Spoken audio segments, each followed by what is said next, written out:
Hello everyone, this is Mr. Informal bringing you a new content for Dragon Ball Super. I did my review for Dragon Ball Super episode 131 in the channel, so please check that out. Tell me what you think. So, if you watch Dragon Ball Super episode 131, Universe 11 gets defeated and erased. This means Jiren was also defeated. Not only that, he was basically brought back due to Android 17's wishes to bring back all universes. And he looks up in the sky with a shooting star, or whatever it may be, a comet, whatever it may be. But he was reminiscing, and so this is what this content is all about, or this video. So let's talk about Jiren right here, okay? So we know that Jiren's parents was killed, and then he understood that to be better than somebody else is to gain ultimate power. Power is what rules everything. That is his mindset. You know, there's no trust, there's no friendship involved, there's no love, there's no emotions, none of that. Seems like it's a bit reminiscent of previous villains that we had in Dragon Ball Z, such as Frieza, Vegeta, even Cell. And that's basically it. Basically the main villains in Dragon Ball Z, except for Boo, because you know Boo got love for the dogs. So who do we have here? So after that, we get to see Jiren for the first time in the tournament.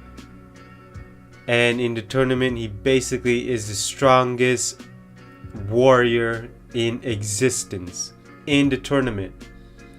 Stronger than Toppo from what it looks like.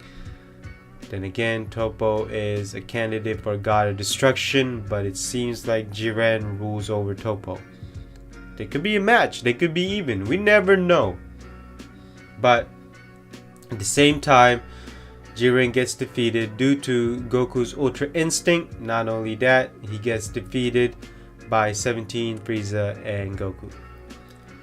So the thing about Jiren is that he's a mixture of a lot of fighters or a lot of villains in Dragon Ball Z. But then again, you could also say that to a lot of villains in Dragon Ball Z.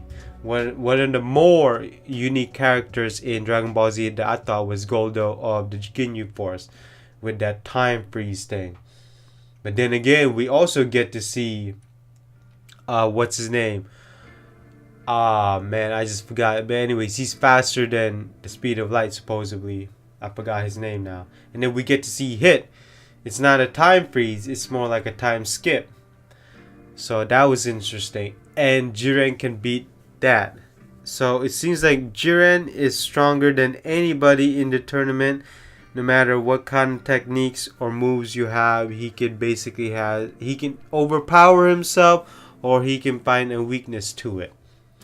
And it is interesting that this guy is just so overpowered that even a God of Destruction cannot defeat him.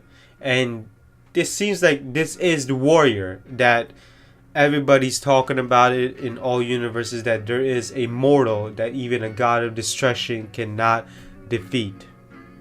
When that rumor was mentioned, everybody's basically talking about it. I thought about it, that there is no God of Destruction that can defeat this mere mortal.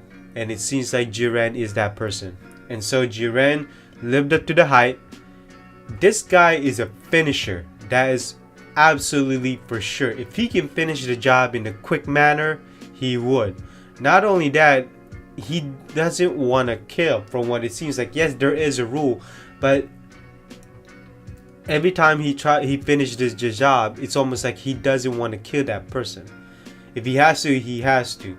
But as you can tell, there is sympathy within him that if he feels like the fight is over, he's not even going to make that move anymore. Such as what happened to Frieza. The battle with him and Frieza on episode 131. He knew the conclusion already, so he stopped fighting until Toppo coached him basically, and then he basically rises up again. And that is the biggest weakness of Toppo. He just doesn't seem to understand that when there's a will, there's a way. When you have a chance, even a small chance, you still do it for the sake of maybe you had that chance or that percentage of winning. But he doesn't see that, and he doesn't see his, I guess, team members as friends, or maybe work as a teamwork. Because if he could do that, then the coordination of their team is much better.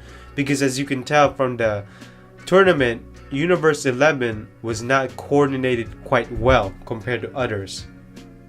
And Jiren is the type to work alone. Man, it seems like it reminds me of Vegeta. It reminds me of someone else, right? And so Jiren is just basically like a lone wolf here. Or maybe just an assassin, a hitman. Not a hitman like Hit, who's a hitman for hire, but more like just one shot done, right? And he's one of those warriors that kills basically the boss. If you're talking about the bosses of all bosses, this is the guy that you would have killed. And it's interesting to see that. You know what surprises me about Jiren is that he doesn't seem like he wants to always fight because he's so overpowered. But when it comes to fighting, it's almost like something's holding him back, whether it be fighting some other warriors, or maybe fighting for something that you believe in. Maybe he's missing that. He's missing something to fight, to believe in. And his set moves are absolutely spectacular, as you can tell. From powering up, from doing the invisible punches, or it could be a million punches. His punches are heavy. I mean, it's probably like getting punched 500 times gravity, and whew, that's not even fun at all. And to conclude, episode 131, what we learn about Jiren is that this is the guy that no god could ever defeat, or maybe Universe 11 could not defeat. The Universe 11 god of destruction could not defeat this man, and that's not surprising. Would other universes god of destruction can defeat this guy? Oh, certainly. I do believe that. But now that